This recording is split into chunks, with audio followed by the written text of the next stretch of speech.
Oke, halo teman-teman yang sedang persiapan beasiswa LPDP. Kali ini kita akan membahas essay personal statement yang baik. Setelah saya review dan membaca kayak gitu susunan konsep dan apa aja yang dimasukkan itu tuh beneran eh, memiliki komposisi yang sangat menurut saya bagus ya. Dan itu bisa menjadi salah satu contoh dalam penulisan personal statement yang relevan dengan kebutuhan yang sekarang. Walaupun nanti kita akan membahas beberapa aspek yang harus diperbaiki sebagai salah satu bentuk perbaikan.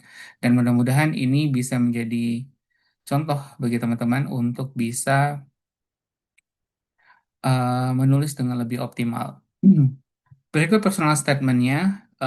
Di awal kita mulai dengan apa namanya penulisan secara utuh dulu ya. Jadi menggunakan beberapa subjudul. Sebenarnya ini bagus dan baik bagi teman-teman yang suka untuk memperjelas proses penulisan kayak gitu. Subjudul itu sangat baik untuk pengelompokan informasi. Kalau seandainya merasa nggak cukup baik dalam melakukan transisi antara satu poin ke poin yang lain. Karena memang nggak ada format khusus yang disediakan sama LPDP. Biasanya beasiswa kampus kayak gitu yang tidak menggunakan format khusus dalam aplikasinya, itu mereka mengharapkan dua hal. Yang pertama itu tuh kreativitas kita dalam menulis. Yang kedua adalah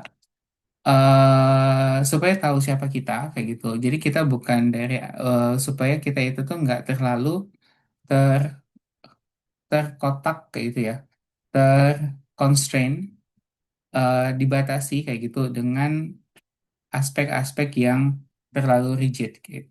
Walaupun beasiswa-beasiswa lain ada yang sangat rigid dalam penulisan kayak Fulbright, AS ataupun Manaki kayak gitu. Bahkan mereka menggunakan jumlah karakter. Tapi kali ini kita akan coba membahas tentang personal statement. Diawali dengan nilai yang dipegang kayak gitu untuk nunjukin kelebihan. Jadi kelebihan kemarin kalau saya yang udah pernah nonton video sebelumnya bahwa dalam susunan kelebihan itu ada beberapa aspek yang bisa diangkat. Yang pertama tentang personality, yang kedua itu dari aspek achievement, sama yang terakhir itu tuh dari pengalaman kerja kayak gitu. Yang bisa menjadi nilai jual, skill kayak gitu ya, kemampuan teman-teman. Kemu- Kemudian dilanjutkan dengan apa namanya? Di sini di bagian sini ada bagian cerita tentang kelemahan. Kelemahan itu adalah aspek di mana kita mengidentifikasi kelemahan kita apa berdasarkan pengalaman sebelumnya dan sekaligus kita jelasin bagaimana cara kita menyelesaikan masalah tersebut. Dan yang terakhir itu adalah ini growth mindset. Kenapa kita harus lanjut S2 atau kenapa kita harus lanjut S3 kayak itu. Dan alasannya apa? Dan yang terakhir adalah sebenarnya motivasi untuk LPDP. Kita coba cek jumlah kata yang tersedia 1.900 dan ini udah banyak sih. Udah nggak ada room buat eh, apa namanya informasi baru. Tapi mungkin nanti bisa dipertimbangkan beberapa informasi yang akan coba kita diskusikan. Oke, eh, memulai dengan menjelaskan tentang nilai apa yang dipegang, yaitu berdasarkan cerita masa kecil. Terlahir dari keluarga sederhana, sejak kecil ibu saya telah menanamkan nilai untuk hanya memakan sesuatu dari apa yang dihasilkan sendiri. Beliau selalu menekankan bahwa seburuk-buruknya kondisi ekonomi yang saya hadapi, jangan pernah mengambil sesuatu yang bukan hak saya. Namun, pada saat kanak-kanak, nilai yang beliau ajarkan itu hanya saya maknai secara harfiah, yakni untuk tidak memakan sesuatu yang bukan hasil dari jerih payah saya sendiri. Namun ketika saya mulai beranjak dewasa, saya menyadari bahwa ajaran itu memiliki cakupan makna yang lebih luas dari sekedar menjaga makanan, melainkan menjadi salah satu fondasi nilai yang lebih besar, yaitu integritas. Ini awalan pembuka ceritanya, narasinya bagus.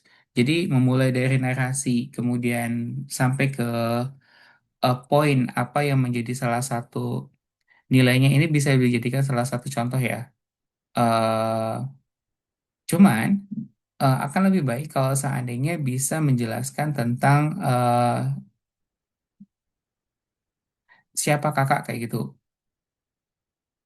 Jadi biasanya saya menyarankan untuk di bagian awal tuh minimal ada perkenalan, baik itu dari aspek mendefinisikan siapa kakak, kemudian latar belakang kayak gitu, supaya supaya lebih langsung ke address siapa kita dulu. Setelah itu baru menceritakan aspek ini. Itu cukup kayak 2 kalimat atau 3 kalimat untuk mendefinisikan kita. Kemudian setelah itu dia mengangkat nilai integritas ini itu tuh berdasarkan eh, pengalaman studi kayak gitu. Pengalaman studi di mana dia mendapatkan inspirasi melalui ini Kementerian Keuangan, yaitu Ibu Sri Mulyani.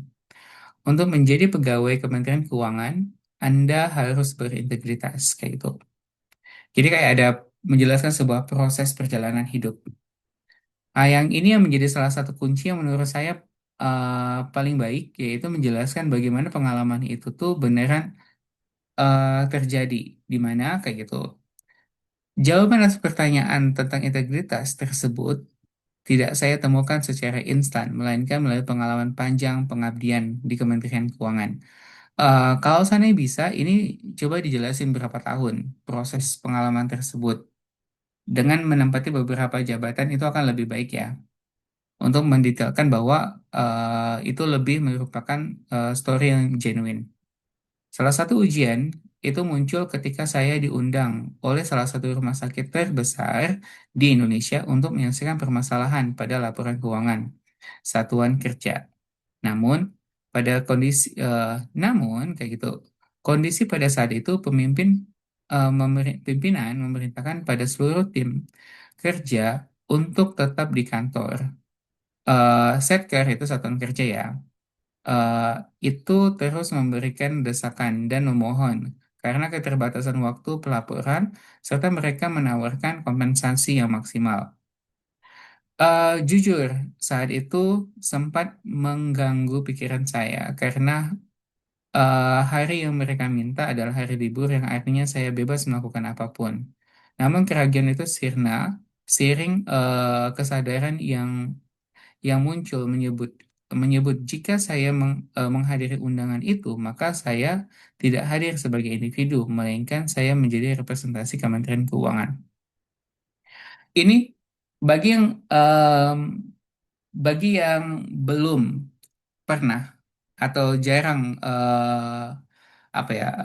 tahu tentang Kementerian Keuangan. Misalkan saya pernah mengalami beberapa kali mentoring untuk teman-teman dari Kemenq, ada satu aspek yang harus diberikan penjelasan. Ini tuh nggak terlalu eksplisit. Harus jelaskan menawarkan kompensasi yang maksimal. Kompensasinya itu berupa apa? Apa kompensasinya? Apakah kompensasi pembayaran pajak ataukah kompensasinya itu tuh pemberian imbalan seperti gratifikasi dan sebagainya. Dan itu harus dijelasin di sini untuk memperkuat story yang kakak miliki. Sehingga pada saat itu tegas saya tolak dan memberikan mereka solusi pendampingan secara daring. Keputusan itu terbukti tepat gitu. Suatu ketika saya mendengar informasi dari hasil pemeriksaan BPK bahwa ada indikasi perjalanan fiktif eh, di satker yang sama. Saya menarik nafas lega bukan sekedar karena selamat dari jeratan masalah, tapi karena eh, pertanyaan yang sejak wisuda menggantung di kepala saya akhirnya terjawab, ya, saya berintegritas. Dan dan yang lebih penting, saya telah yakin jika layak menyandang atribut pegawai Kementerian Keuangan. Oke, ini udah cukup sebagai closingnya. Tinggal mungkin lebih kepada karena ini teks. Jadi ketika kita membaca itu tuh pemaknaan itu tergantung sama seberapa cepat kita ngebaca. Jadi misalkan beberapa kalimat yang agak terlalu panjang itu diminimalisir sehingga informasinya itu tuh eh, bisa tersampaikan secara emosi. Oke, Peran penting akuntansi bagi saya sendiri dan sebagai pelayan publik. Akuntansi merupakan bidang keilmuan yang membawa saya mendampingi pekerjaan saya. Jadi, oh ya, sebagai aparatur sipil negara di Kementerian Keuangan. Setelah lulus sebagai sarjana di bidang akuntansi, saya ditempatkan di Direktorat Akuntansi dan Pelaporan Keuangan di direktorat yang bertugas merumuskan dan melaksanakan kebijakan serta menetapkan standar teknis di bidang akuntansi dan pelaporan keuangan pemerintah. Di awal masa bakti, saya di direktorat ini, saya langsung dihadapkan pada tantangan implementasi berbasis akural yang selama kurang lebih 4 tahun tertunda untuk diimplementasikan. Oke, ini eh, cerita tentang profesionalismenya. Hmm. Dan ini ceritanya udah rapi sih kalau untuk yang masalah profesionalisme. Kemudian kita coba eh, dia menjelaskan sebuah proses kayak gitu, bagaimana mendeskripsikan proses penyelesaian sampai pada akhirnya selesai. Kemudian lanjut ke eh, masa pendidikan magister, yaitu memperbolehkan banyak kesempatan yang bernilai. Salah satunya adalah pengalaman berharga ketika menjadi anggota tim peneliti indeks kondisi keuangan daerah. Dalam tim ini, saya ditunjuk sebagai koordinator mahasiswa magister akuntansi. Tugas tim adalah mengumpulkan data pelaporan keuangan hingga menyusun. Pengalaman itu yang saya anggap berharga karena saya menemukan diri saya yang mampu berpikir jernih ketika dihadapi tekanan. Oke, ini masih kelebihan ya. Oke, perjalanan magister saya juga telah membuka wawasan saya tentang kelemahan yang saya miliki. Ini udah masuk ke kelemahan. Sejak kecil saya selalu terbiasa mengerjakan sesuatu menjelang batas akhir. Pada saat itu saya percaya bahwa bekerja di bawah ditekan bahwa tekanan waktu akan menghasilkan pekerjaan yang lebih positif. Namun tanpa saya sadari kebiasaan itu terbawa hingga saya dewasa. Kebiasaan tersebut sering saya lakukan dan tidak menemukan masalah apapun hingga di masa awal saya menjalani pendidikan magister. Kompleksitas akademik dengan banyaknya tugas yang harus saya kerjakan secara bersamaan membuat saya kewalahan dan akhirnya jatuh sakit. Tugas-tugas, oke, ini udah penjelasan tentang masalahnya apa atau kelemahannya apa, dan ini udah membahas tentang dampak, kemudian dan akhirnya adalah sadar kayak gitu, kayak turning point-nya. Hal yang pertama yang saya lakukan adalah menganalisis konsumsi. Ini udah masuk ke analisis untuk menyelesaikan studi kayak gitu. Oke. eh Dah, ini udah masuk ke solusi dan penyelesaiannya dengan cukup baik. Kemudian lanjut di balik keputusan S3. Ini yang kebutuhan untuk lanjut studi ya, atau istilahnya itu growth, tapi dari perspektif teman-teman. Jadi bukan dari perspektif kebutuhan Indonesia kayak gitu. Jadi kalau misalnya kebutuhan Indonesia itu kayak studi teman-teman adalah solusi untuk menyelesaikan masalah X kayak gitu ya. Bagaimana studi itu bisa membantu penyelesaian. Kalau yang ini adalah kenapa teman-teman butuh S2, kenapa teman-teman butuh S3, pentingnya buat teman-teman apa, manfaatnya buat teman-teman apa, kayak gitu. Setelah menyelesaikan pendidikan magister, lembaran baru saya buka di Provinsi Sulawesi Barat dengan latar belakang pendidikan magister akuntansi yang fokus pada akuntansi dan pelaporan pemerintah. Saya dipercaya untuk menjadi analis government finance statistik untuk regional provinsi Sulawesi. Salah satu tugas adalah menyusun berbagai macam kajian akademik dan memberikan rekomendasi atas pengelolaan keuangan seluruh pemerintah daerah. Oke, namun di tengah kondisi memprihatinkan tersebut, belanja hibah tiap tahun rata-rata meningkat. Kegelisahan itu kemungkinan. Kemudian saya angkat dalam kajian akademik yang berjudul pemanfaatan analisis kondisi keuangan dengan penganggaran belanja hibah di pemerintah daerah lingkungan Sulawesi Barat. Dalam kajian itu saya menemukan fakta bahwa Pemda-Pemda tidak peduli pada kondisi keuangannya dalam penganggaran belanja hibah. Oke, mungkin bisa coba dijelasin ya belanja hibahnya apa. Dan Pemda-Pemda ini tuh Pemda apa? Apakah Pemda Kabupaten, Pemda Provinsi? Mungkin bisa lebih diperjelas. Kegelisahan saya itu juga membawa saya pada titik yang mendorong saya untuk mengambil keputusan yang melanjutkan pendidikan doktoral. Titik itu menjadikan ketika saya memaparkan hasil kajian itu kepada pimpinan dan dihadapkan pada satu pertanyaan. Berapa anggaran belanja hibah yang ideal untuk Pemda dengan kondisinya yang buruk? Untuk menjawab itu, saya melakukan penelusuran dan pada aturan yang berlaku, tetapi saya tidak menemukan ukuran baku kondisi keuangan seperti apa dan untuk Pemda layaknya. Oke, pada titik inilah saya menyadari bahwa saya memerlukan metode yang baru dan saya pun teringat pada indeks kondisi keuangan daerah yang pernah saya susun semasa menjalani pendidikan magister. Oke, menjalani pendidikan doktoral tentu membutuhkan persiapan yang sangat matang. Oleh sebab itu, saya sudah melakukan konfirmasi kesediaan profesor untuk menjadi promotor saya. Untuk itu, saya terbang langsung ke Jogja agar dapat bertemu. Oke, kita lanjut. Di sini udah menjelaskan tentang kebutuhan dari aspek skill. Jadi, beliau menjelaskan bahwa ini bukan untuk, walaupun ini secara implisit menjelaskan bahwa ini kebutuhan Indonesia pada saat yang sama, atau kebutuhan daerah pada saat yang sama, ataupun institusi yang sama kayak gitu.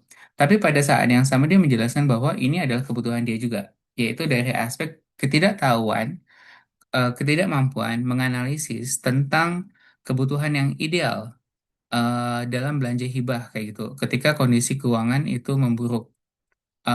Dan bagaimana cara mengukurnya dan bagaimana cara mengkalkulasinya beliau nggak tahu sehingga beliau ingin lanjut S3 dan tujuannya S3 itu tuh untuk menciptakan atau menciptakan mengkalkulasi merumuskan pola yang paling tepat kayak gitu. Dan di sini udah menjelaskan tentang apa aja yang udah beliau lakukan seperti mendapatkan letter of acceptance kayak gitu. Kemudian guna memperkuat visibilitas penelitian saya menjalankan rencana penelitian saya menggunakan data yang tersedia dan saya simpulkan penelitian saya cukup visible untuk dilakukan. Saya menggunakan data laporan keuangan 370 Pemda di Indonesia yang dihasilkan adalah 197 Pemda yang menganggarkan belanja hibah yang melebihi batas anggaran sesuai profil kondisi keuangan. Tentu itu mengkonfirmasi kelisan saya bahwa anggaran belanja hibah tidak di tidak didasari acuan yang jelas.